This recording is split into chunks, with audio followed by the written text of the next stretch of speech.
आज की बड़ी खबरों की इनसाइड स्टोरी जानने का, बीजेपी कैसे प्रोजेक्ट राम के जरिए कश्मीर से कन्याकुमारी तक वोट वाला समीकरण सेट कर रही है, यह एक्सक्लूसिव इनसाइड स्टोरी हम आपको दिखाने वाले हैं। इफ्तार की दावतों के बहाने कैसे अल्पसंख्यक वोटों का समीकरण साधा जा रहा है, यह एनालिटिकल इनसाइड स्टोरी भी आप जरूर देखिएगा।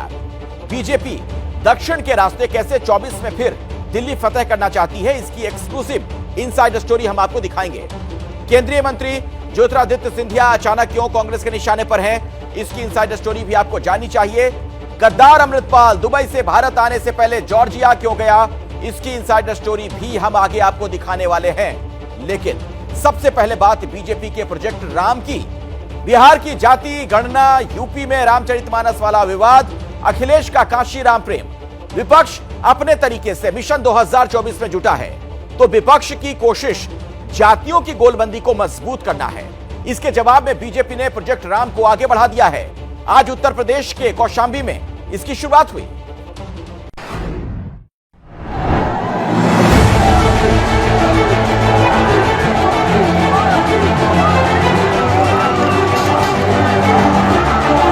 समाज का जो नीचे के तबका का व्यक्ति है, दलित हो, पीड़ित हो, शोषित हो, वंचित हो,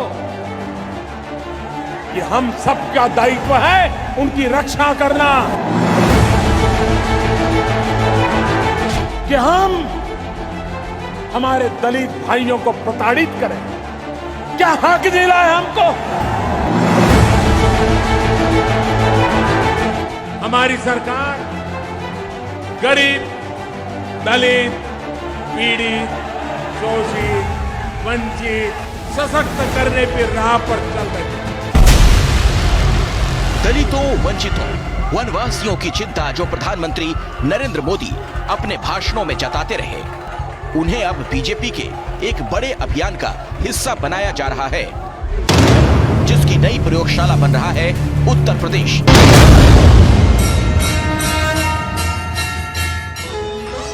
इसकी शुरुआत हो रही है यूपी के कौशांबी से, वो भी राम कथाओं के जरिए, जिसमें प्रमुख चेहरा होंगे कवि कुमार विश्वास।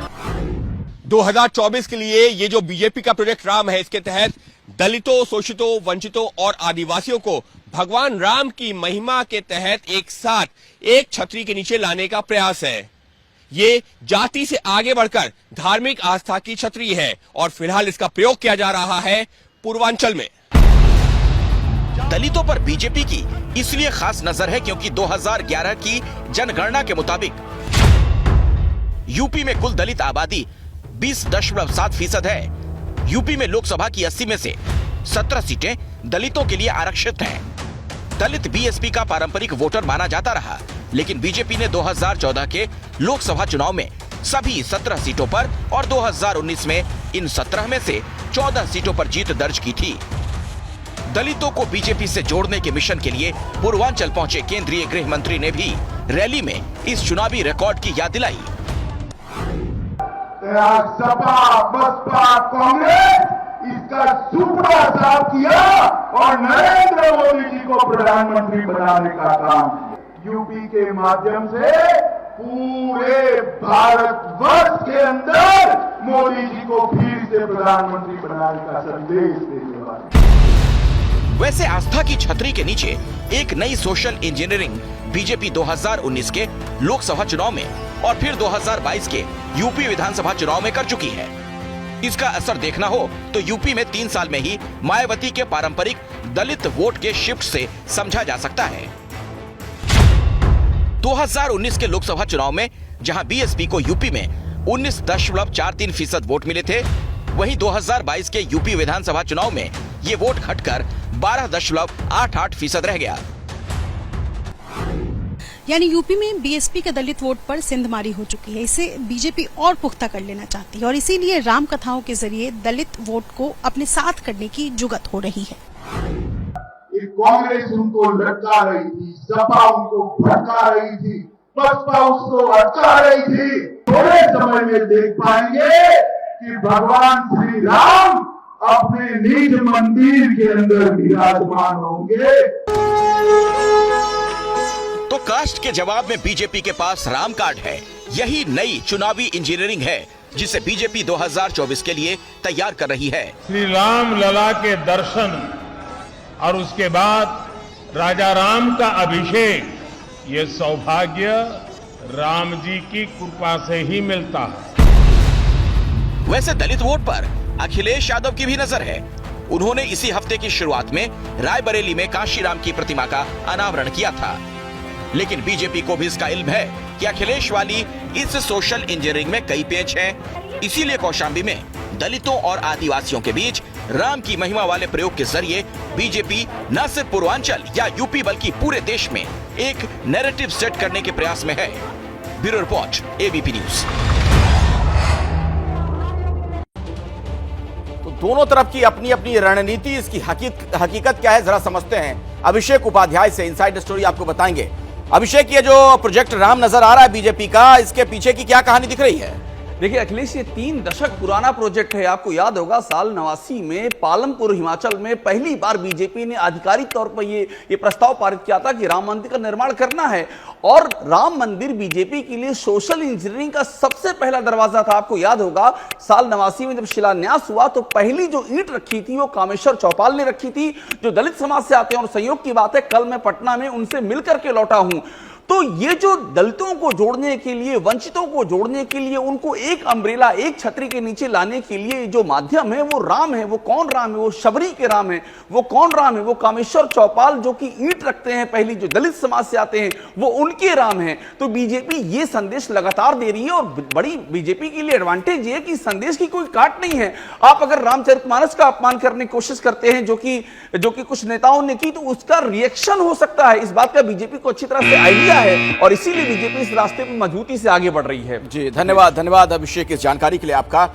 द इनसाइड स्टोरी में बात कर लेते हैं इफ्तार की। वैसे तो रमजान में हर रोजेदार शाम को इफ्तार करता है। ये इफ्तार भी सियासत में वोट हासिल करने का औजार है। मुस्लिम वोट के लिए नेता और पार्टियां बड़ी बड़ी इफ्तार पार्टियां करती हैं। इन पार्टियों में सियासी सुरमा शिरकत करते हैं। ऐसी ही एक इफ्तार पार्टी आज पटना में हो रही है।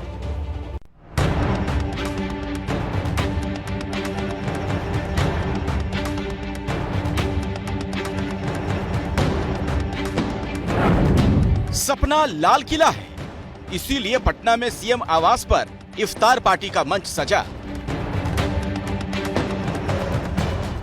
बिहार शरीफ और सासाराम में हिंसा वाली तस्वीरें बिहार के जहन से अभी उतरी नहीं हैं। सासाराम में शुक्रवार का दिन संगीन के साए में गुजरा। उधर शाम होते होते पटना में इफ्तार का दस्तरखान सज गया।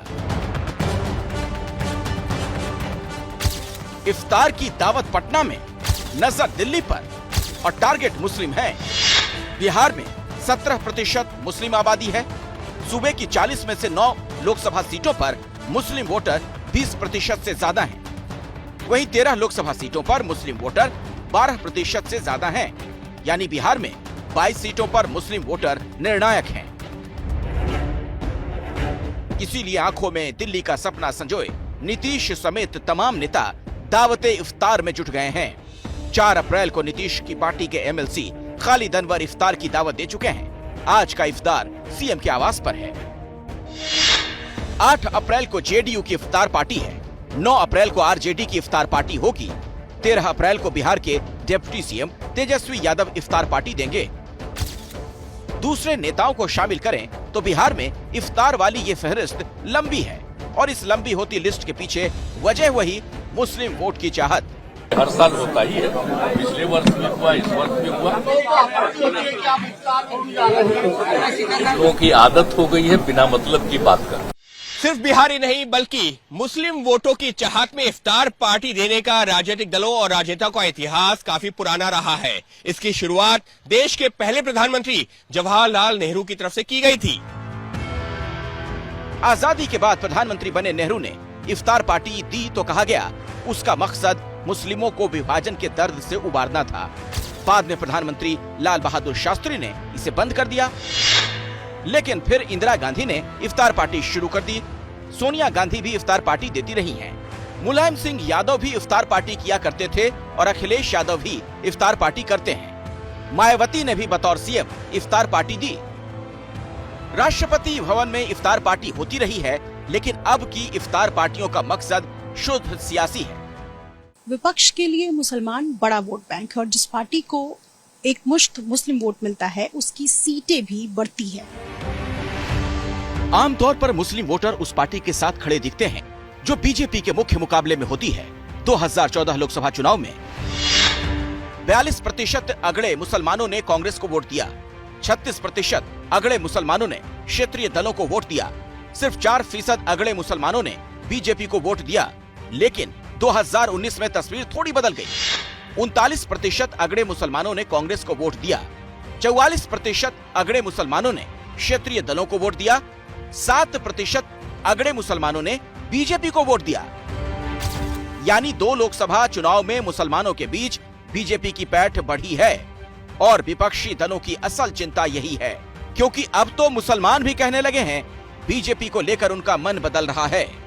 मैं शुरू से अभी तक कांग्रेस का ही वोटर हूं, मैं कांग्रेस को ही वोट देता था, लेकिन अब मोदी जी का एहसान अदा करने के लिए अब के मेरा पूरा घर बीजेपी को वोट दूंगा। इस इफ्तार के पीछे की सियासी तस्वीर बड़ी है।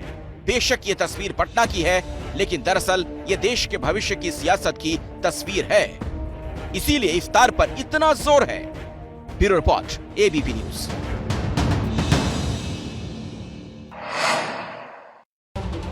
तो इफ्तार का वोट कनेक्शन तो आप समझ गए होंगे। इसकी इनसाइड स्टोरी आपको बताएंगे हमारे सहयोगी प्रशांत। प्रशांत, क्या ये एक औजार भर बन गई इफ्तार पार्टियां कि कैसे मुस्लिमों से वोट लिया जाए? जी देखिए अखिलेश, अगर बिहार की बात करें तो आपको पिछले साल याद होगा इसी इफ्तार पार्टी में जो आरजेडी की तरफ से दी गई थी उसमें नीतीश कुमार उस समय बीजेपी के साथ थे और वो अचानक तेजस्वी यादव के घर पहुंचे थे और उसके बाद क्या हुआ हम सब ने देखा था। देखिए अखिलेश, जैसे जैसे 2024 का चुनाव नज़दीक आ रहा है, जैसा आप सब आंकड़े दिखा रहे थे दर्शकों को, अब सभी पार्टियां अपने अपने वोट बैंक को साधने की कोशिश में लग गई हैं। ये अब छुपी हुई बात नहीं, और मौका चूंकि अभी रमज़ान का चल रहा है और इफ्तार पार्टियों के ज़रिए ये सभी पार्टियां, ये कोई नई बात नहीं है, आपने गिनाई फहरिस्त, लंबी फहरिस्त है सभी नेताओं की जो इफ्तार पार्टियां देते रहे हैं। केंद्र की अगर बात करें और बीजेपी की अगर बात करें तो वो इससे अब जाहिर तौर पर वो दूरी रही है। और जब से Narendra Modi brand of politics आया है, जो हिंदुत्व पॉलिटिक्स वो लेकर आए हैं, तब से दिल्ली में कम से कम इफ्तार पार्टियों का जोर कम हो गया। लेकिन जैसा मैंने कहा, जैसे जैसे 24 का चुनाव नजदीक आएगा, इस तरह की कोशिशें सभी पार्टियां। धन्यवाद प्रशांत हमारे साथ जुड़ने के लिए आपका।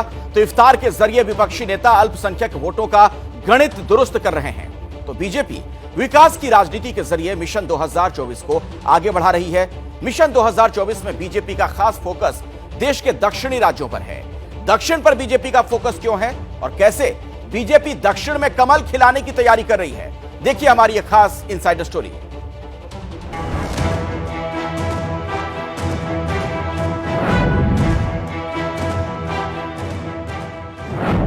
किरण कुमार रेड्डी, अनिल एंटनी, 2 दिन 2 नेता कांग्रेस छोड़कर बीजेपी में शामिल हो गए।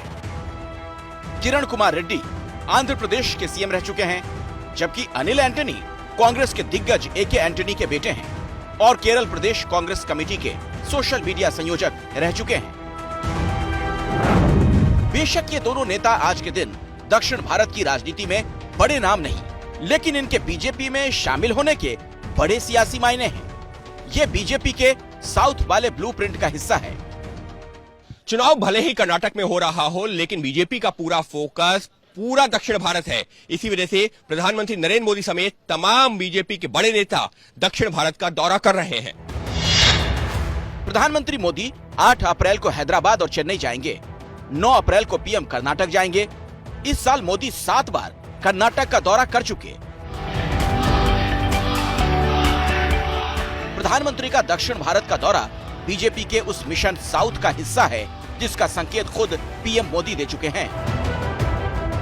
आने वाले वर्षों में भी जैसे नागालैंड में हुआ है, जैसे मेघालय में हुआ है, जैसे गोवा में होता रहा है, केरला में भी भाजपा गठबंधन की सरकार बनेगी।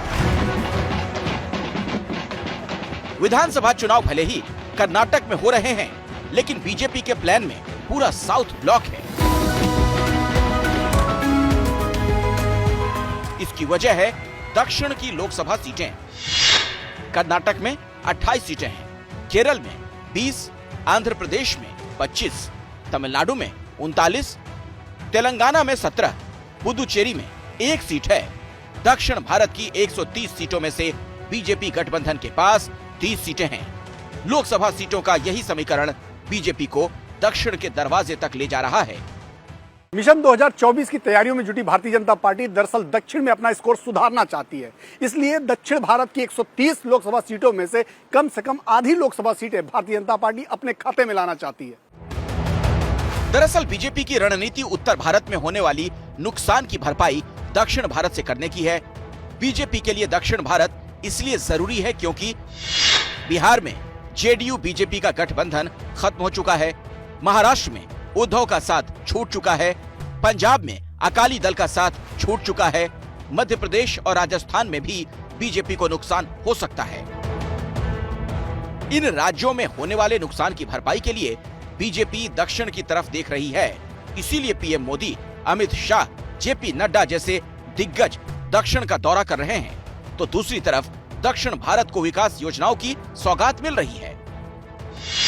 8 अप्रैल को प्रधानमंत्री मोदी हैदराबाद में एम्स की नींव रखेंगे, तेलंगाना को 11,300 करोड़ के प्रोजेक्ट देंगे, सिकंदराबाद रेलवे स्टेशन के पुनर्विकास की नींव रखेंगे, चेन्नई एयरपोर्ट के नए इंटीग्रेटेड टर्मिनल बिल्डिंग का उद्घाटन करेंगे, चेन्नई रेलवे स्टेशन से नई वंदे भारत ट्रेन को हरी झंडी दिखाएंगे।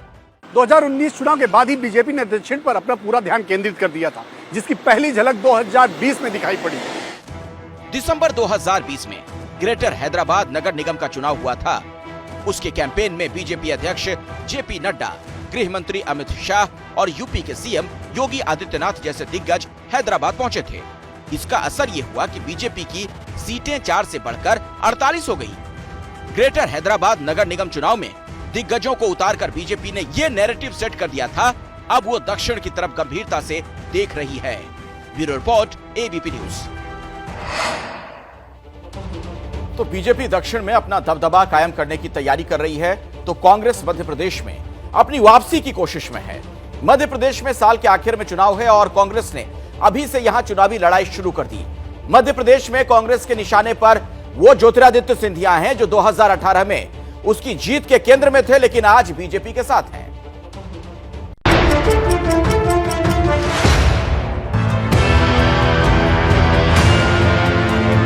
जहां तक श्री ज्योतिरादित्य सिंधिया का संबंध है, एक लोकतांत्रिक तरीके से चुनी हुई सरकार को अवैध तरीके से गिराया, किसी और के ऊपर लांछन लगाने का कोई हक नहीं।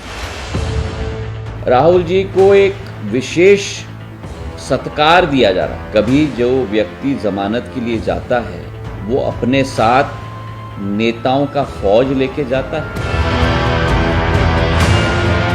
वो अपने महत्वाकांक्षा के चलते कांग्रेस से भागे।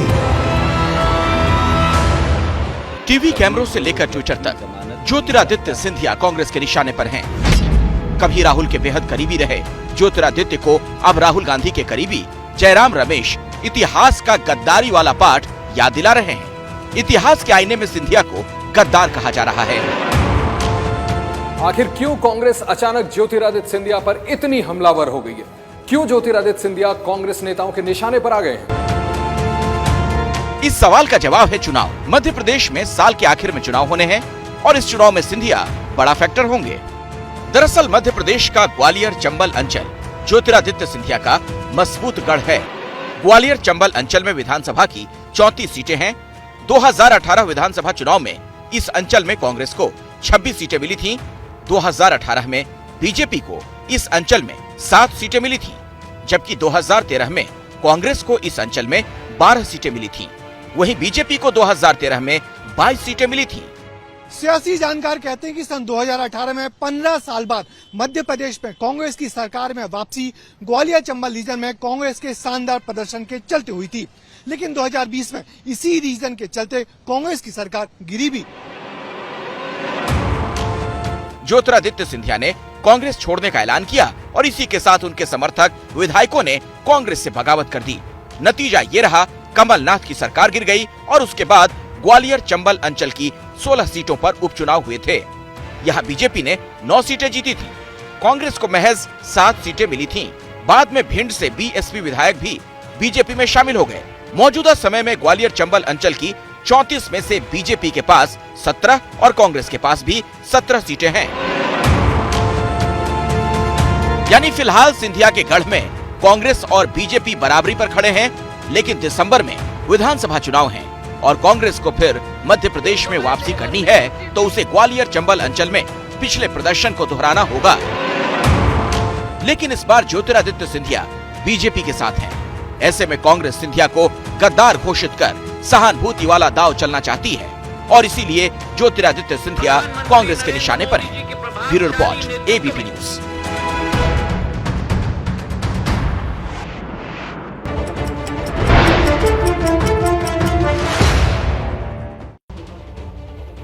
इस खबर के अंदर की खबर आपको समझाएंगे, बताएंगे हमारे सहयोगी आशीष कुमार सिंह इस वक्त हमारे साथ जुड़ गए हैं। आशीष, सवाल यही है, ये कांग्रेस का सिंधिया पर गद्दार वाला हमला क्या कहता है? देखिए अखिलेश, दो बातें हैं। कांग्रेस के इंटरनल असेसमेंट उनको अभी तक ये इंडिकेट करते हैं कि कांग्रेस इस बार मध्य प्रदेश में अच्छा चुनाव लड़ सकती है, जीतने की स्थिति में आ सकती है। लेकिन इनसाइड स्टोरी यही है अखिलेश कि ये बात कांग्रेस भली भांति जानती है कि ज्योतिरादित्य सिंधिया का प्रभाव बहुत है। 2020 में जब वो गए थे तो 6 मंत्रियों ने इस्तीफा दिया था, 22 विधायक इन टोटल छोड़ करके गए थे, सरकार गिर गई थी कांग्रेस पार्टी की। और कांग्रेस अच्छी तरह जानती है कि कम से कम 30 से 35 सीटें ऐसी हैं ये ग्वालियर चंबल रीजन की जहां पर अच्छा खासा प्रभाव ज्योतिरादित्य सिंधिया रखते हैं। और यही नहीं, जब चुनाव होंगे मैं तो यहां तक कहूंगा कि जहां जहां यंग कैंडिडेट्स होंगे जो यंग वोटर्स को लुभाएंगे वहां भी सिंधिया का बहुत अच्छा खासा प्रभाव रहने वाला है। कांग्रेस इस बात को भी अच्छी तरह से जानती है कि अगले चीफ मिनिस्ट्रियल चॉइस हो सकते हैं ज्योतिरादित्य सिंधिया। इसलिए अगर अपना प्रोस्पेक्ट चुनाव में देखना है तो सिंधिया को टारगेट करो, सिंधिया के खिलाफ दुष्प्रचार करो। और मुझे लगता है इसी रणनीति के इर्द गिर्द कांग्रेस इसको बुनने की कोशिश कर रही है। चलिए, तो ये अंदर की बात दर्शकों तक पहुंचाने के लिए शुक्रिया आशीष आपका। अब बात कर लेते हैं भगोड़े अमृतपाल की, जिसे लेकर एक बड़ा खुलासा हुआ है। खुलासा यह कि विदेश से भारत लौटने से पहले उसने चेहरा मोहरा बदलने के लिए बाकायदा एक सर्जरी करवाई थी। आखिर क्यों, इसकी डिटेल रिपोर्ट देखिए।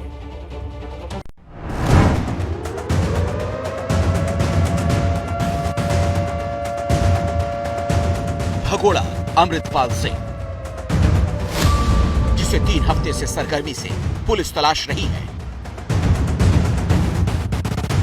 जिसका सुराग लगाने में जुटी है खुफिया एजेंसियां, उसी गद्दार अमृतपाल को लेकर ऐसा खुलासा हुआ जिससे पता चलता है वो कितने खतरनाक मंसूबों से लैस है। अमृतपाल सिंह न सिर्फ खालिस्तानी आतंकी जनरल सिंह भिंडरावाले की राह पर है, बल्कि वो भिंडरावाले की तरह दिखना भी चाहता था। इसके लिए उसने कराई थी कॉस्मेटिक सर्जरी, वो भी हिंदुस्तान से दूर जॉर्जिया में। तो क्या अमृतपाल सिंह चेहरा मोहरा बदलकर भारत आया? भिंडरवाले की तरह दिखने के पीछे अमृतपाल के मंसूबे क्या थे? आखिर अमृतपाल सिंह किसकी साजिश का मोहरा है? इन सारे सवालों का जवाब तब मिल सकता है जब गद्दार अमृतपाल पकड़ा जाएगा। अभी असम के डिब्रूगढ़ सेंट्रल जेल में बंद अमृतपाल सिंह के साथियों ने पूछताछ के दौरान जो खुलासा किया वो हैरान करने वाला है। सूत्रों के मुताबिक पिछले साल अगस्त में भारत लौटने से पहले अमृतपाल जॉर्जिया में भी रहा। उसने जॉर्जिया में लगभग 2 महीने बिताए। वो भिंडरावाले की तरह दिखने के लिए जॉर्जिया में सर्जरी कराने गया था। भारत लौटकर अमृतपाल ने जर्नल सिंह भिंडरावाले की ही कॉपी करने की कोशिश की, लेकिन अब वो पुलिस से बचकर भाग रहा है। अपने पिछले वीडियो में उसने चैलेंज किया था उसे कोई पकड़ नहीं पाएगा। जिन्होंने ये लगता भी मैं कोई भगौड़ा हो गया तो मैं अपने साथियों ने छड्ड गया, ये गल का भुलेखा कोई अपने मन च ना रखे भी हुकूमत तो ना मैं कल डरदा सी ना अज डरदा। हुकूमत ने जो करना कर लवे। हाँ, ये गल है, गिरफ्तारी तो मैं नहीं डरदा। इस बीच पंजाब में अमृतपाल की तलाश जारी है। अकाल तख्त के जत्थेदार ने अमृतपाल को सरेंडर की सलाह दी है। जो प्रेस की मजबूती के लिए काम करना चाहते हैं उन सभी को शामिल है।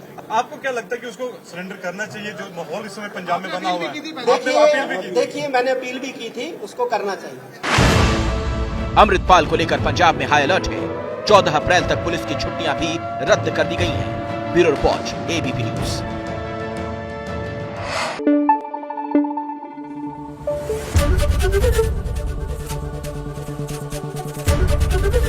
एबीपी न्यूज आपको रखे आगे।